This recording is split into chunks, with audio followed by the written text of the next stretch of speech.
Hail, Internet! It's Paul, it's Matt, the Dork Lords. We're here talking about House of the Dragon, Season 1, Episode 2, The Rogue Prince.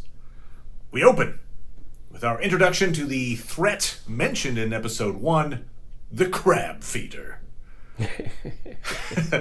He's backed by some powerful groups who wish to weaken the Targaryens, and he's wreaking havoc on shipping lanes. And he keeps his enemies alive long enough to feed them to crabs. Hence his very on-the-nose nickname. Yes, exactly. It's like, I don't know why none of them were complaining about this. Like, this is so obvious.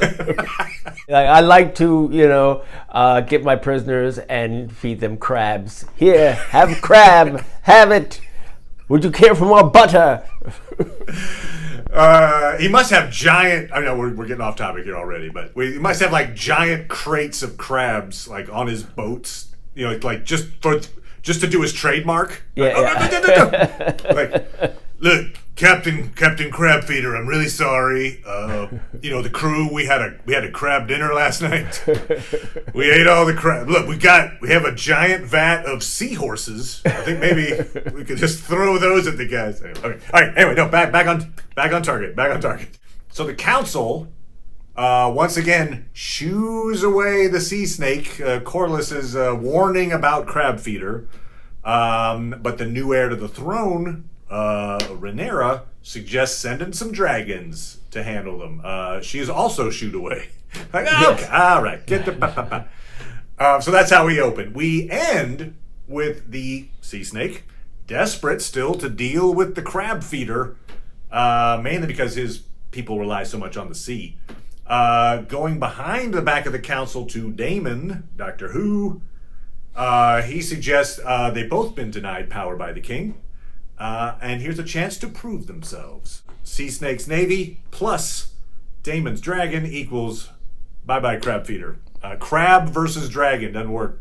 Anyway, Paul. Yes. What did you think of episode 2? Yeah, I liked it. I think they did a good job of showing what all the characters were wanted out of the situation. And given, I might have advised a number of people differently, but, the whole point of this story, I feel, even in, the previous Game of Thrones, is like, here's the bad decisions that people can make. Right. You're watching them given choices and making seemingly, on the face of it, reasonable choices in the moment, but you can see where it's gonna go wrong, right? Yes, You're like, that's a bad idea. Yeah, that's a bad choice. Yep. For instance, the end of this episode, where I mentioned there'd be a time jump, and boy, they just got right to it. They were like, yep. So they jumped 6 months ahead from the events of episode 1. Here in episode 2. And so my vaguely spoilery comments have already come to pass. There is now an obstacle to the friendship between Rhaenyra and Alicent. Yes. Not only was there the shock of the moment in which Rhaenyra's dad publicly announces his betrothal to Alicent, meaning that he and Alicent both had a secret relationship. They both kind of kept that from her. Yes. You even heard the scene where it's like, oh no, don't tell her about us talking. Yep.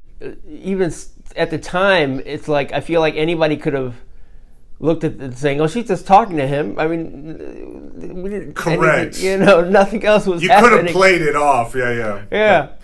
I think maybe he was, thinking people are gonna know. People are gonna know. Anyway, but yeah. But the other, obviously, the big obstacle, apart from that sense of betrayal, is that now Alicent's very real chance that if she has a son, and it's infinitely harder for Rhaenyra to take the throne. Sure. So they have a major obstacle to their friendship right now. Yeah. And it comes about because you get this thing where the king is being perceived as weak. Daemon has taken over Dragonstone. He kind of usurped it, essentially. Crab Feeder got his crabs going around throwing crabs at people. Yeah, his brother, who apparently only wants the love of the king, his brother is misbehaving. Big time, and we'll talk about that in a second. Yeah. But just generally at the moment, for the big early part of the episode, it's just he took Dragonstone. You told him not to. He did. Yeah. Yep. Boo him. So that's bad enough. Yeah. And then so you've got this rogue group of pirates essentially, going through your shipping lanes. Your wife and child are dead. Your heir is this girl. And so she, basically the idea is that he's being perceived as weak, so you should marry someone and get the royal line going again. I would like someone to explain though why Otto's daughter is an especially good match. Right. I mean, I guess the Hightowers are also a rich family, much like the Valerians are. So it's okay. All right. It's like, hey, my family has power and money. I'm the hand of the king. I would say if your intent to marry is to make a political alliance, you've already got that. You've got the hand of the king is already Hightower. So, it doesn't. Yeah, it's like sort of like it's interesting that Corlys himself is sort of like, you're pissing me off by letting these crab killers, eat my men. But I'd be satisfied if you married my daughter. He was like, here, take this. This would. I would be okay with it. And so now, no, they have not found a way to make him happy. They should have had somebody. Once he announced it, wait, before you walk out the door, call this. Could we have someone take you over to my brother so you can betray me? Could you do that? I want to help you. I'm helping. Look, I just did. Clearly, I wasn't going to marry your preteen daughter. So, Yeah, so they have this really awkward meeting with Lena. She's the princess. Yes. And she's 12. They say it right out in front. Yep. She, like any kid, she's really interested in dragons. So she's like, what? Tell me about that cool, awesome, huge dragon. Vagar, I think is the name of the dragon. Anyway, he's like, okay. Yeah. But it's weird how it's like, Viserys seems to draw the line at 12. Because it's like, this 12-year-old, way too young. This 15-year-old is just, I don't know how old Allison is, but she's not. I know, I was actually looking it up, actually, because I'm curious how much, She certainly seems more mature, though. A little more mature. At least she has it in her mind about the issues that he's actually concerned with, even though... That's true, yes. It's like, the death of your wife. Oh, okay. Oh, your daughter. Yeah, well, okay, we're friends, so I know about her. Oh, I had the guys rebuild your stone dragon. Here's it in a box. It's a gift for you. But yeah, she's a teenager, right? I mean, I think we can all say that. Yeah. I don't. Yes. I don't think she's in her 20s. No. So, I think you're correct. It's just kind of like 12. But yeah, no, 15's fine. Anyway, I do like the way that they've created this Alicent character in that she's not simply, deviously, I'll try to marry him, and you feel like she's really being pushed by her dad. Her dad's like, you go and hang out with the king. I want you to wear the cool dress. She's doing this thing with her fingers where she's like chewing at her fingernails or whatever because the tension of her. I think anyway, it's kind of, and then she I think makes a legit attempt to get Viserys to talk to his daughter, and she's talking with Rhaenyra, and I don't think that's I don't think she's trying to be evil or something in that moment when they're sitting with the candles, and she's like, maybe you should talk to your dad. I mean, I don't think there's an agenda in there other than just to say I think it would make you and your dad happier if you could talk. And so I like the fact that she's not simply I'm just making a bid for power and that's it. I mean, yes, she is, but that's not all of it about her character, so that's great. I think that's cool.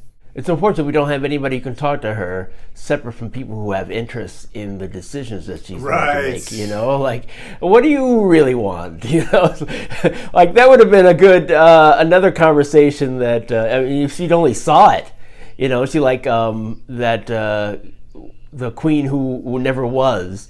talked to right. Rhaenyra Rhaenys. about she talked to Rhaenyra about what's going on with you? How do you feel about what's going on? But she she probably didn't know all about Alicent. Otherwise she could have excuse me, I want to talk to your friend, see what's on with her mind. Maybe we'll get that conversation between. At some point, you'll have an honest conversation between Rhaenyra and Alicent. Now that everything's out in the open, they'll be like, "So what was on your mind?" Maybe we. Well, I mean, I feel like they're setting up for her to be so angry that she cannot hear whatever Alicent says. That's true. my impression. To see, yeah. And therefore, because of her defensive position, how honest is she going to be? That's why I'd be interested in somebody who was not an interested party. Determining exactly how she feels about this. I feel like the most evocative scene, the most engaging scene in this episode is the standoff on the bridge. Sure. Of Dragonstone. So yes. So not only is Daemon like, oh, I got this castle you said I shouldn't have, but now he's doing it's absurd level of he's picking a fight. So he's like, look, yes, I'm calling myself the heir, which I know I'm not. Yes. I'm inviting you to my wedding, to my, commoner wife to be, and she's pregnant, which she isn't. But I'm saying she is, and I stole an egg. Yes, and it's not just any egg; it's the egg you were gonna give to the heir for a day, and I got it, and I'm gonna stick it in his crib so he'll be a dragon rider. You're like, good Lord, okay, all right, you've done it. You've pushed all of the buttons. Right now, I wonder though, what would have occurred? I mean, the king should not have been in danger, I feel, to go, because that's his brother. I understand Otto's reluctance and everything, but I just wonder, it's clearly that's what he wanted. He wanted his brother to go and talk to him. So, the fact that, Otto was gonna die, right? If not for Rhaenyra, he was gonna die, right? I think his options were either die or, because he does say sheathe your swords. So I'm thinking there was an option of they just leave. It's fine. Right. We don't get anything we want. We just leave. And he might have in that moment. Yeah. Okay. Yeah. That would have been the smarter move. But he should have foreseen that, though. I also agree that the king shouldn't have gone, though, because you're not on your home turf anymore. True.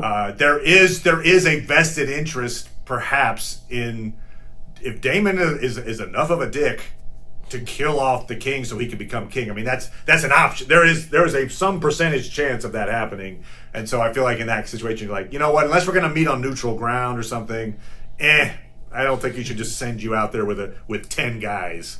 So yeah, I agree that, but I hear what you're saying. Maybe just some kind of face-to-face might have diffused the whole thing, because I do agree that. In some ways, what ended up happening, even though it was completely unexpected, Rhaenyra shows up in a dragon and is like, hey, give me the egg. Yes. I feel like it ends up being much better for Daemon in that moment, in that he is seen as a threat. He wanted to be seen as a threat. They acknowledge it. But he's also seen as someone who can be reasoned with. And so, in other words, if you give me a little something, if you compromise with me, maybe I won't be all threatening. And I feel like maybe that's exactly he got out of it in some ways what he wanted. What was he given? He has a perception now of hey, come and negotiate with me. Come and but he wanted the king to come and negotiate with him, and he didn't. Yeah. The daughter came, and that is not seen as anything except to him, because he actually does respect his family. Right. And we see that in that moment, because he gives up pretty quickly once Rhaenyra's like, look, if you want to kill me. Yeah. He's like, fine, take the damn egg. Yeah. So yes, he does have some sense of respect for the family. He has regard for his family, yes. He's got and maybe particularly for Rhaenyra, right? I wish someone was making a stronger argument for why they don't go after these guys. The crab killers and all that. It's sure. What are they really afraid of? And they it's said something unfortunate we've too. never attacked the free peoples, and but how do they framing what they're doing? You know, it's like, is this within the bounds of what they've done in the past? Is that why it's okay for them to do this? Or if they're doing stuff that's provocative, like, oh, let's have a meeting to see if we have common cause. Like, what, you wussies? It's like, well, that's kind of that's the point of Sea Snake, right? He's like, look, but you're right. Like, yeah, okay, we haven't attacked them in the past, but if they're attacking us, it's self-defense, right? I mean, it's like, yeah, hey, yes. You can't just burn our ships. We're gonna defend ours. I hear what you're saying. Like, why is it such a like? Oh no, you set that precedent, and then get ready, World War III or whatever comes out. It's you know, it's like it's his job to avoid war, but you know, So I mean, that's what I meant when I was saying how people make bad decisions, you know, and like. You know, in Game of Thrones, people were always making these bad decisions, and then things really got bad, and then, you know, then you had people reacting, and it's like, oh, here comes the hero who knows how to behave in a situation. But it wasn't. It was always when things are really bad. Somebody competent had to come in and fix things. So, you know, obviously, what the situation we see now is going to get worse. And so, you know, that's what they're setting us up for, the situation where somebody competent comes in and fixes it. Right. So, I mean, obviously what we're setting up is Sea Snake makes an alliance with Daemon. They're going to, you know, clear the shipping lanes, but now also have an alliance. And so, you know, now they're potentially a big military threat. They got a huge navy, got a dragon, they got a gold cloaks. And they are, if they wanted to be, a legit threat to, you know, to the throne at that point. So, yes. You know. Yeah, and you said we had a time jump, but obviously, what's really waiting is another big time jump. Big jump, yeah. Yeah, we're not sure when that comes, but it's coming. You know, they're going to age up fast. Yeah. So how you know, at that point, Lyanna might be in a better option. That's right. Now I'm 19. Oh, all right. She's really a 12-year-old. I mean, it really was just. It did feel like it felt absurd, right, to see this old guy walking around with this little tiny girl, and you're like, oh no. Yeah. And you think about the. The incentives, it's like in the time, it's like, okay, like, well, our kid's marrying a king. You know, what better can you hope for your daughter? I mean, it's like, right, the aspiration is like, wow, yay. That's like a list of things they're not marrying for, like sanity. It's like... Well, and then, of course, the red wedding is like, hey, we're gonna marry for love. Yeah. Even though it's a bad political idea. Yeah. And then that ended really well. Yeah, it's like, you know, wow, that's so dumb that we can kill the whole family. The whole family. So with that in mind, you know, the idea of Viserys marrying for love, or whatever you want to call it, is like, bad idea. Oh God, terrible things. Just don't get married in someone else's castle, for one.